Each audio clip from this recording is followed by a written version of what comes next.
the old ferreter, Maurie Fields here. I'm at a field day in central Victoria on rabbit control techniques. The Department of Conservation, Forests and Lands has shown everyone exactly how to kill those rabbits. Now, these farmers have got together to organise themselves for their rabbit control campaign. They're a registered land care group, and they help each other by sharing and swapping equipment, adjusting stock when poisoning, going shooting together, anything they can think of, really. If there's one thing I've learned today, to reduce the rabbit numbers, you've got to increase your own ranks. I've already told you how to poison rabbits properly with 1080 on the previous video. But controlling the little mongrels goes a lot further than that. To win against them, you've got to follow up a real thorough poisoning with fumigation, ripping, and destruction of other harbour, and then go back again and again, shooting, ferreting, etc. Otherwise, you might as well invite them in for tea and learn to love them. Anyway, let's take a look over here and work out exactly how to finish them off. The type of country your rabbit problem is found in tells you exactly what type of follow-up campaign you need. You may need to destroy bracken and other cover before you fumigate or rip. Or you may not be able to rip at all if the country's too steep or very erosion prone. Let the penalty fit the crime. It all depends on the individual paddock. Your CFL officer can usually answer you any tricky problems you might have. Best time to fumigate is 2 or 3 weeks after you finish poisoning. You'll know your own paddock, where all the burrows are. Then you can get rid of any harley, you know, old logs and other rubbish lying around that might get in the road of your fumigation and ripping.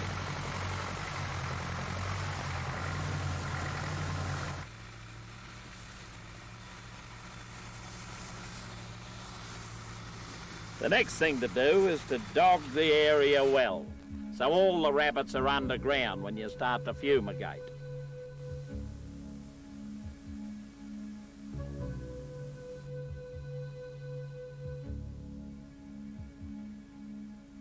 Find the shallow burrows with a shovel and dig them back to solid ground so you can seal the burrows properly like a fridge, and then you won't have any bunnies escaping. There are 2 types of fumigant, aluminium phosphide and chloropicrin. Aluminium phosphide comes in the form of phosphine tablets. They need moist conditions to generate the gas, so damp newspaper is usually thrown in with them if it's dry, just to get them started.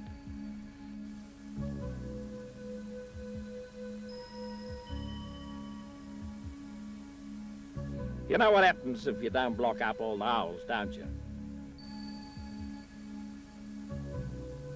Chloropicrin is a liquid that turns to a deadly gas when it's exposed to air. It's very effective when you use it on rabbits. It doesn't do us a great deal of good if you're not prepared.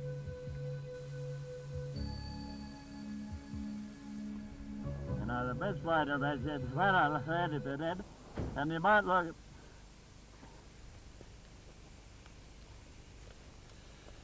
Oh, those things might look a bit overdone, but it surprised me how comfortable they are and how well they work. Especially when you're dealing with this stuff. You can't afford to take chances.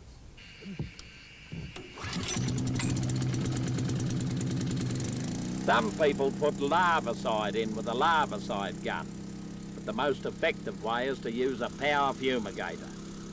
This little number mixes small amounts of diesel with the gas to create exhaust smoke.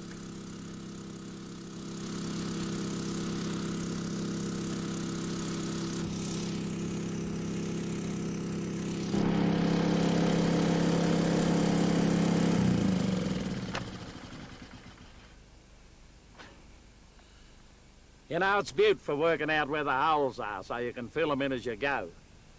You might have to move the power fumigator around a bit to fumigate all the burrows. The idea then is to come back the next day and check the burrow for any reopening. If you find any, fumigate them again You should be right. Now, let's see if I can remember that. Dog the area, clear any harbour in the way, dig burrows back to make sealing easy, fumigate safely with tablets and chloropicrin, close all burrows, recheck the next day, and fumigate again if you have to. Sounds right. In most follow-up campaigns, the next step is ripping the burrows as soon as possible after the fumigation. You'll get the best effect if you use a ripper that penetrates more than 20 inches, about the length of a cricket bat.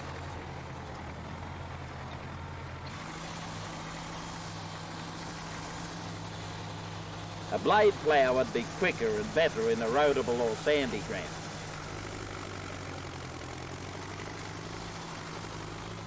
Starting way out to blazes from the burrows, rip at about 18-inch intervals. Then go back and cross-rip to shatter the warren properly.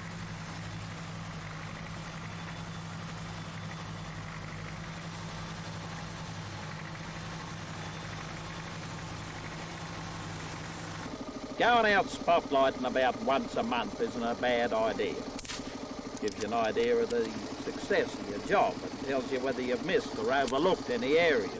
And you can shoot the last remaining rabbits that are the breeding population of the future.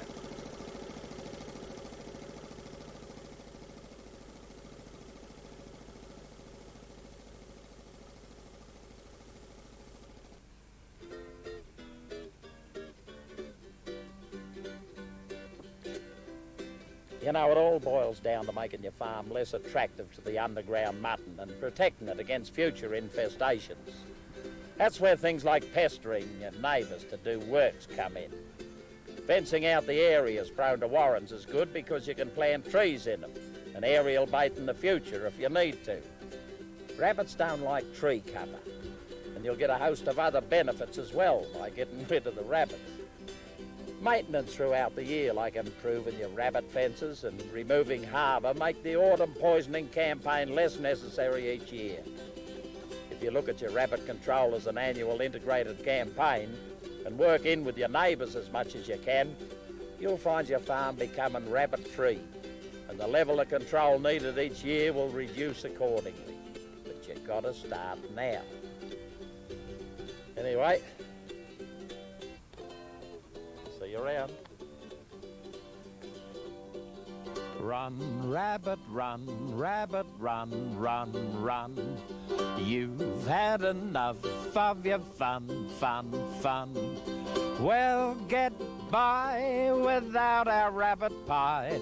So run, rabbit, run, run, run.